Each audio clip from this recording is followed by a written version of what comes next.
Media செய்திகள். இன்றைய தலைப்புச் செய்திகள். புதுச்சேரியில் பட்டாசு தயாரிக்கும் இடங்களில் போலீசார் சோதனை. விதிமுறைகளை கட்டாயம் பின்பற்ற போலீசார் அறிவுறுத்தல். ஸ்மார்ட் சிட்டி திட்டத்தின் கீழ் சுமார் 7.15 கோடியில் கட்டப்பட்டு வரும் பான்சியோனோ பிரெஞ்சு பள்ளி விரைவில் திறக்கப்பட உள்ளது. புதுச்சேரியில் அக்னி நட்சத்திரம் தொடங்குவதற்கு முன்பே 95 டிகிரி செல்சியஸ் வெயில் அடிப்பதால் பொதுமக்கள் மற்றும் சுற்றுலா பயணிகள் வெளியே வர முடியாமல் பாதிக்கப்பட்டுள்ளனர். புதுச்சேரி காவல்துறை சார்பில் நடைபெற்ற மக்கள் மன்றத்தில் 27 மனுக்கள் மீது உடனடியாக நடவடிக்கை எடுக்கப்பட்டது. புதுச்சேரி ரெட்டியார்பாளையம் காவல் நிலையத்தில் மக்கள் மன்றம் நிகழ்ச்சி நடைபெற்றது. டிஐஜி சத்யசுந்தரம் மற்றும் எஸ்வி வம்சிதரெட்டி கலந்து கொண்டனர்.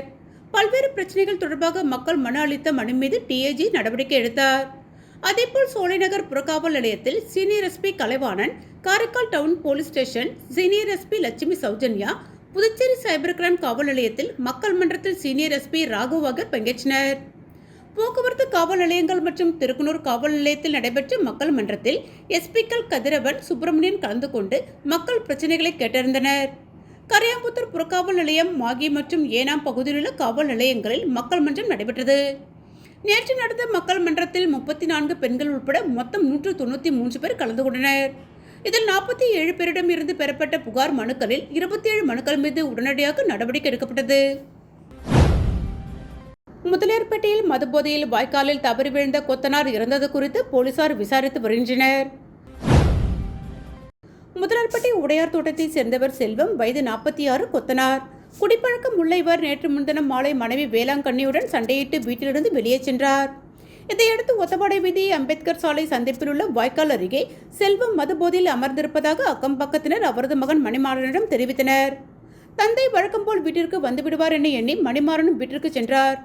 இந்நிலையில் நேற்று காலை வரை செல்வம் வீட்டிற்கு வராததால் மணிமாறன் தனது தாயாருடன் அங்கு சென்று பார்த்தார். வாய்க்காலில் செல்வம் குப்புற விழுந்து இறந்து கிடந்தார். புகாரின் பேரில் முதலியார்பேட்டை போலீசார் வழக்கு பதிவு செய்து விசாரித்து வருகின்றனர். புதுச்சேரியில் அக்னி நட்சத்திரம் தொடங்குவதற்கு முன்பே 95 டிகிரி செல்சியஸ் வெயில் அடிப்பதால் பொதுமக்கள் மற்றும் சுற்றுலா பயணிகள் வெளியே வர முடியாமல் பாதிக்கப்பட்டுள்ளனர். புதுவையில் நாளுக்கு நாள் வெயிலின் தாக்கம் அதிகரித்து வருகிறது. வெயிலின் தாக்கத்தினால் அரசு பள்ளி மாணவர்களுக்கு கோடை விடுமுறை ஒரு வாரம் முன்பே தொடங்கியுள்ளது. தமிழகத்தோடு ஒப்பிடும்போது புதுவையில் குறைவான ஃபாரன்ஹீட் தான் வெப்பம் பதிவாகி வருகிறது.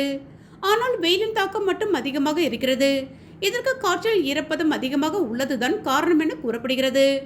தினசரி 95 டிகிரி விகிதம் வெயில் கொளுத்தி வருவதால் பகல் நேரங்களில் பொதுமக்கள் வெளியே நடமாட முடியாத நிலை உள்ளது. நேற்றைய தினம் புதுவையில் அதிகபட்சமாக 95.54 டிகிரி ஃபாரன்ஹீட் வெப்பம் பதிவானது. வார இறுதி நாளை கொண்டாட புதுவைக்கு வந்த சுற்றுலா பயணிகள் வெயிலின் தாக்கத்தால் வெளியே நடமாட முடியாமல் ஹோட்டல்கள் மற்றும் விடுதிகளிலே முடங்கினர். மாலை 5 மணிக்கு வெயில் தாக்கம் குறைந்த பிறகு அவர்கள் வெளியே வந்தனர். பொதுமக்கள் உடல் சூட்டை தணிக்க இளநீர், பழச்சாறு, நுங்கு, வெள்ளரி, தர்பூசணி கடைகளுக்கு படையெடுத்தனர். இந்த நிலையில் வரும் மே 4ஆம் தேதி முதல் அக்னி நட்சத்திரம் தொடங்குகிறது. இதனால் வெயிலின் தாக்கம் மேலும் அதிகரிக்கும் என்பதால் புதுவை மக்கள் பீதி அடைந்துள்ளனர். ஈஷா அறக்கட்டளை நிறுவனர் சத்குரு எழுதிய கிருஷ்ணலீலா நூலினை புதுச்சேரி இந்திய தொழில் கூட்டமைப்பின் தலைவர் நடராஜன் வெளியிட்டார். ஈஷா அறக்கட்டளை நிறுவனர் சத்குரு எழுதி கிருஷ்ணரின் பல்வேறு பரிமாணங்கள் குறித்து ஆற்றிய உரைகளின் தொகுப்பான கிருஷ்ண லீலா நூல் வெளியீட்டு விழா புதுச்சேரி எஸ்வி படேல் சாலையில் உள்ள ஹோட்டல் சர்க்குருவில் நடைபெற்றது. புதுச்சேரி ஈஷா அறக்கட்டளை ஒருங்கிணைப்பாளர் பிரசாத் வரவேற்றார். புதுச்சேரி இந்திய தொழில் கூட்டமைப்பின் தலைவர் நடராஜன் நூலை வெளியிட்டார். சர்க்குரு ஹோட்டல் நிர்வாக இயக்குனர் அமர்நாத் பெற்றுக்கொண்டார். சிறப்பு விருந்தினராக கவிஞர் ரமணன் கலந்து கொண்டு பேசுகையில், தற்போதுள்ள சூழ்நிலையில் குழந்தைகள் மற்றும் இளைஞர்கள் மத்தியில் புத்தகம் வாசிக்கும் திறன் குறைந்துள்ளது. அதற்கு பெற்றோர்தான் காரணம். சிந்தனை வளர வேண்டும் எனில் புத்தகம் படிக்கும் பழக்கத்தை ஏற்படுத்திக் கொள்ள வேண்டும் என்றார். விழாவில் பேச்சாளர் இந்திரா விஜயலட்சுமி, பிரபாகரன் மற்றும் தொழிலதிபர்கள், ஈஷா அறக்கட்டளை நிர்வாகிகள், ஊழியர்கள், பொதுமக்கள் கலந்து கொண்டனர். புதுச்சேரியில் பட்டாசு தயாரிக்கும் இடங்களில் போலீசார் சோதனை. பாதுகாப்பு விதிமுறைகளை கட்டாயம் பின்பற்ற வேண்டும் என போலீசார் அறிவுறுத்தினர். தமிழ்நாட்டில் விருதுநகரில் பட்டாசு தயாரிக்கும் ஆலையிலும் கேரள மாநிலம் திருச்சூரிலும் வெடிவிபத்து ஏற்பட்டு ஏராளமானோர் உயிரிழந்தனர். புதுச்சேரியில் பட்டாசு தயாரிக்கும் தொழிற்சாலைகள் கிடையாது. இருப்பினும் அரியாங்குப்பம், திருக்குனூர், கூனிச்சம்பட்டு, செட்டிப்பட்டு, சுத்துக்கேணி கிராம பகுதிகளிலும் நாட்டு பட்டாசு தயாரிக்கப்படுகிறது. இந்த இடங்களில் பாதுகாப்பு நடவடிக்கைகள் முறையாக எடுக்கப்பட்டுள்ளதா என போலீசார் சோதனை செய்தனர். திருக்கனூரில் போலீஸ் இன்ஸ்பெக்டர் ராஜ்குமார் தலைமையில் போலீசார் சோதனை நடத்தினர். திருக்கனூர் கூனிச்சம்பட்டு, சுத்துக்கேணி, செட்டிப்பட்டு பகுதிகளில் பட்டாசு தயாரிக்கும் இடங்களுக்கு சென்று பாதுகாப்புடன் பட்டாசுகளை தயாரிக்க வேண்டும், பாதுகாப்பு விதிமுறைகளை கட்டாயம் பின்பற்ற வேண்டும் என போலீசார் அறிவுறுத்தினர். மேலும் வெயிலின் தாக்கம் அதிகம் இருப்பதால் காலை 11 மணி முதல் மதியம் 3 மணி வரை பட்டாசு தயாரிக்கும் பணி செய்ய வேண்டாம் என அறிவுறுத்தினர். விற்பனை செய்வோரின் விவரங்கள் மற்றும் முகவரியை பெற்றிருக்க வேண்டும் என்றும் தெரிவித்தனர். மேலும் பட்டாசு தயாரிப்போரிடம் உரிய உரிமம் இருக்கிறதா என்றும் ஆய்வு செய்தனர். ஸ்மார்ட் சிட்டி திட்டத்தின் கீழ் சுமார் 7.15 கோடியில் கட்டப்பட்டு வரும் பான்சியோனோ பிரெஞ்சு பள்ளி விரைவில் திறக்கப்பட உள்ளது. புதுச்சேரியில் ஸ்மார்ட் சிட்டி திட்டத்தில் சுமார் 80க்கும் மேற்பட்ட திட்டங்களுக்கு அனுமதி அளிக்கப்பட்டது. இதில் புதிய பஸ் நிலையம், அண்ணா திடல், மினி ஸ்டேடியம், தாவரவியல் பூங்கா மேம்பாடு உள்ளிட்ட பல்வேறு பணிகள் நடந்து முடிந்துள்ளது. மேலும் சில மேம்பாட்டு பணிகள் நடைபெற்று வருகிறது. இதில் குறிப்பாக பிரெஞ்சு காலத்தில் கட்டப்பட்ட மிஷன் வீதியில் உள்ள கல்வி கல்லூரி பள்ளி, வஉசி அரசு ஆண்கள் மேல்நிலைப் பள்ளிகள் மறுசீரமைக்கப்பட்டு மீண்டும் திறக்கப்பட்டுள்ளது. தூய்மாய் வீதியில் 1827ஆம் ஆண்டு பான்சியோனோ பிரெஞ்சு பள்ளி தொடங்கப்பட்டது. அதன்பின் 1903ஆம் ஆண்டு அரசு கட்டுப்பாட்டின் கீழ் கொண்டுவரப்பட்டது. பழமை வாய்ந்த கட்டிடத்தில் பான்சியோனோ பெண்கள் பிரெஞ்சு பள்ளி செயல்பட்டு வந்தது. இந்த பள்ளி கட்டிடம் பலகீனமானதால் கடந்த 2014ஆம் ஆண்டு பான்சியோனோ பள்ளி மாணவிகள் வேறொரு பள்ளிக்கு மாற்றப்பட்டனர். அதன்பின் பான்சியோனோ பள்ளியை பழமை மாறாமல் புதுப்பிக்க அரசு நடவடிக்கை எடுத்தது. இதற்காக ரூபாய் 7.15 கோடி நிதி ஒதுக்கப்பட்டது. இந்த பணிகள் கடந்த 2023ஆம் ஆண்டு தொடங்கப்பட்டு அதே ஆண்டில் முடிக்கவும் திட்டமிடப்பட்டது. ஆனால் பணிகள் பல்வேறு காரணங்களால் குறித்த காலத்தில் முடிக்க முடியவில்லை. தற்போது இந்த பள்ளி கட்டுமான பணிகள் இறுதிக்கட்டத்தை எட்டியுள்ளது. கட்டுமான பணிகள் முழுவதும் நிறைவடைந்து வண்ணம் பூசும் பணிகள் முடிந்துள்ளது. இன்னும் ஓரிரு பணிகள் மட்டுமே பாக்கி உள்ளதாகவும், ஓரிரு வாரங்களில் பணிகள் முடிந்து விரைவில் பள்ளி கல்வித்துறையிடம் ஒப்படைக்க உள்ளதாகவும் ஸ்மார்ட் சிட்டி திட்ட அதிகாரிகள் தெரிவித்துள்ளனர். அதன்படி நடப்பு கல்வியாண்டில் பள்ளிகள் திறக்கப்பட்டு பயன்பாட்டிற்கு வரும் எனவும் கல்வித்துறை அதிகாரிகள் தெரிவித்தனர்.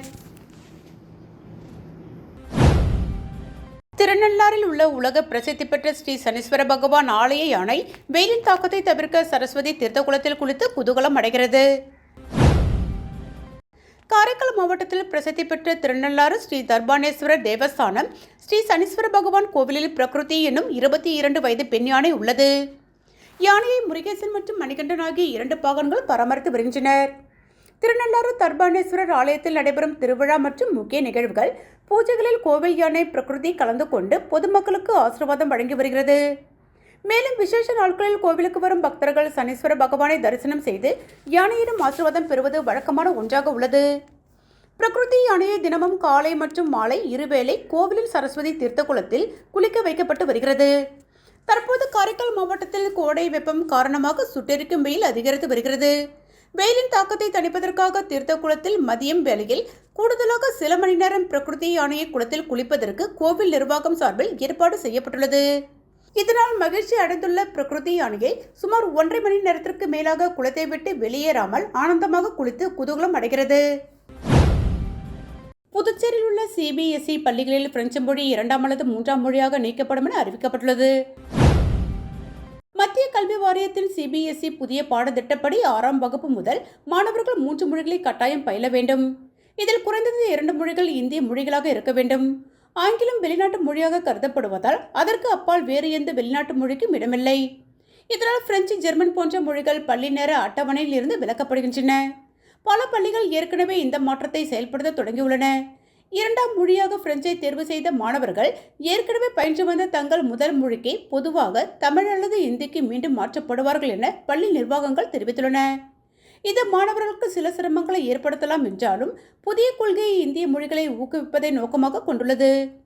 எனினும் 1ஆம் வகுப்பு முதல் 5ஆம் வகுப்பு வரை பிரெஞ்சு மொழியை தொடர்ந்து பயின்று வரும் மாணவர்கள் நிலை குறித்து கல்வியாளர்கள் கடும் கவலை தெரிவித்துள்ளனர். இந்த மாணவர்கள் 6ஆம் வகுப்பில் பிரெஞ்சை தொடர முடியாத நிலை ஏற்படும். அவர்களின் மொழித்திறன் வீணாகிவிடும் அபாயம் உள்ளது. மேலும் பிரெஞ்சு ஆசிரியர்களின் வேலைவாய்ப்பு பாதிக்கப்படும் என அவர்கள் சுட்டிக்காட்டுகின்றனர். மீண்டும் இன்றைய தலைப்புச் செய்திகள். புதுச்சேரியில் பட்டாசு தயாரிக்கும் இடங்களில் போலீசார் சோதனை. விதிமுறைகளை கட்டாயம் பின்பற்ற போலீசார் அறிவுறுத்தல். ஸ்மார்ட் சிட்டி திட்டத்தின் கீழ் சுமார் 7.15 கோடியில் கட்டப்பட்டு வரும் பான்சியோனோ பிரெஞ்சு பள்ளி விரைவில் திறக்கப்பட உள்ளது. புதுச்சேரியில் அக்னி நட்சத்திரம் தொடங்குவதற்கு முன்பே 95 டிகிரி செல்சியஸ் வெயில் அடிப்பதால் பொதுமக்கள் மற்றும் சுற்றுலா பயணிகள் வெளியே வர முடியாமல் பாதிக்கப்பட்டுள்ளனர்.